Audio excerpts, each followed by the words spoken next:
Today I'm going to review a couple Arrow DVDs that I got recently.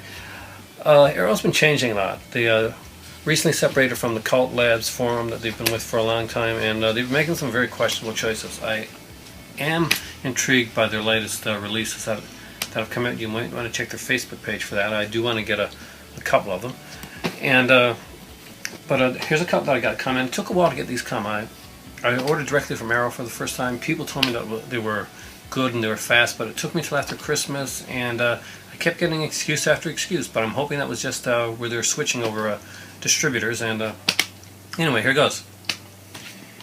I picked up the Aerodrome controversial release of A Bird with Crystal Plumage. It does have a edited, no, the movie's not edited, but the guy that made the film, the cinematographer, he decided to go back in and make a couple changes in an aspect ratio, and people were not too pleased with that. This was the first Aerodrome that I got that did not have a reversible cover, which they almost always do, so that was disappointing. It did come with the catalog. Came with a small booklet.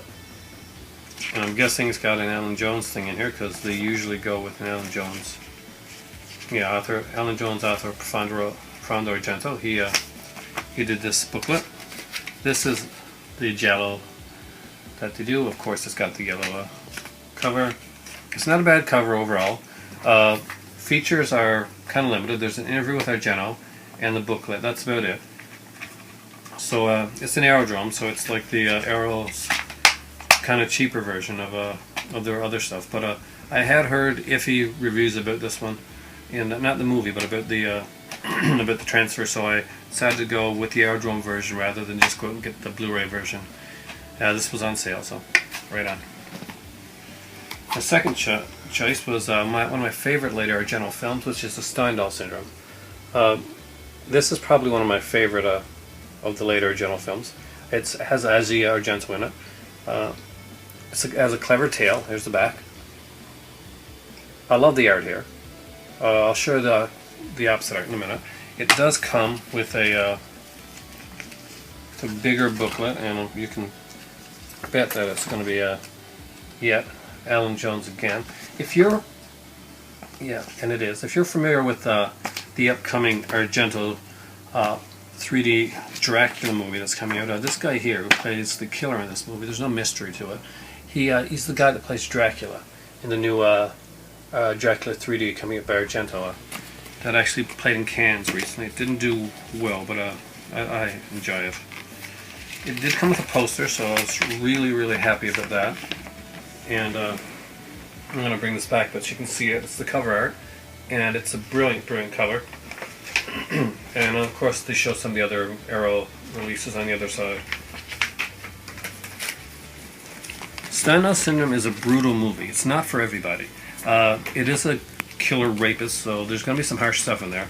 And Sergio Stivoletti's effects are amazing. There's a scene with a bullet hole, which I'm not going to get too much into, but I'm just going to say it's really worth watching.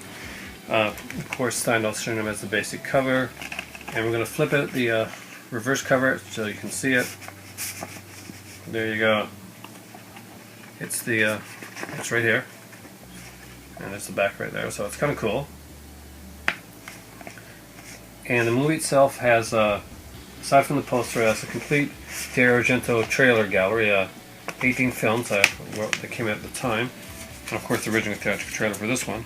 So not a lot there, but something anyway, and it is a really good movie, and like I say, the print's good, and I really love the artwork.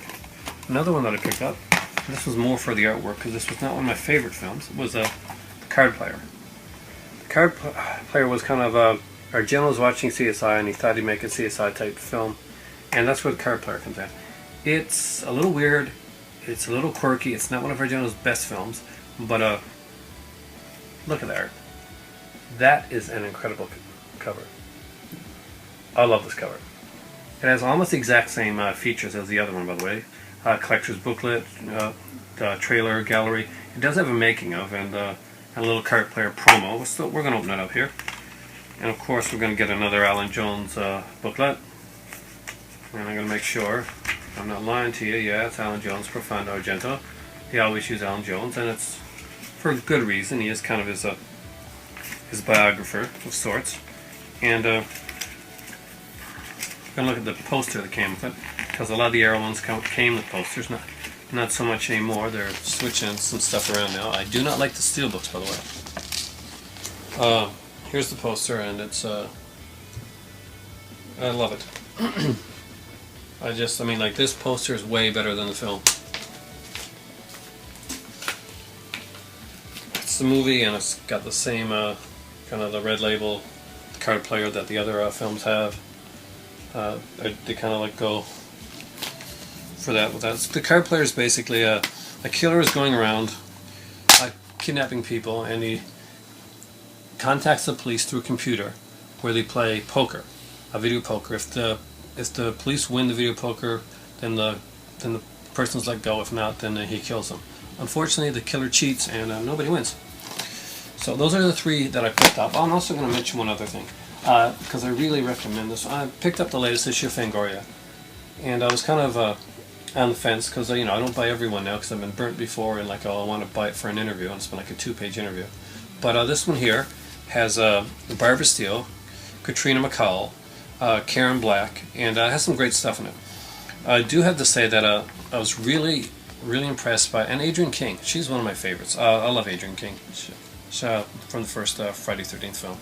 She was the survivor. Anyway, Barbara Steele, Katrina McCall, and Adrienne King have great interviews. Karen Black.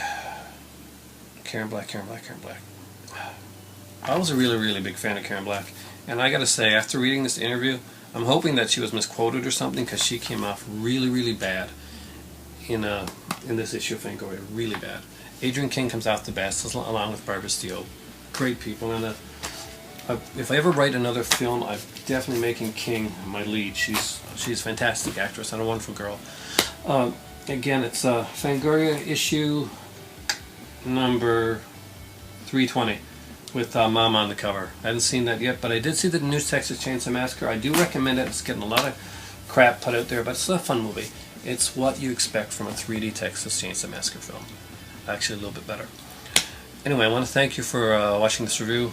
It's probably going to be my last one for tonight anyway. And if you got any comments or any questions or something that you want me to review, then just let me know, and put a little comment down in the bottom there. And thanks a lot. Bye.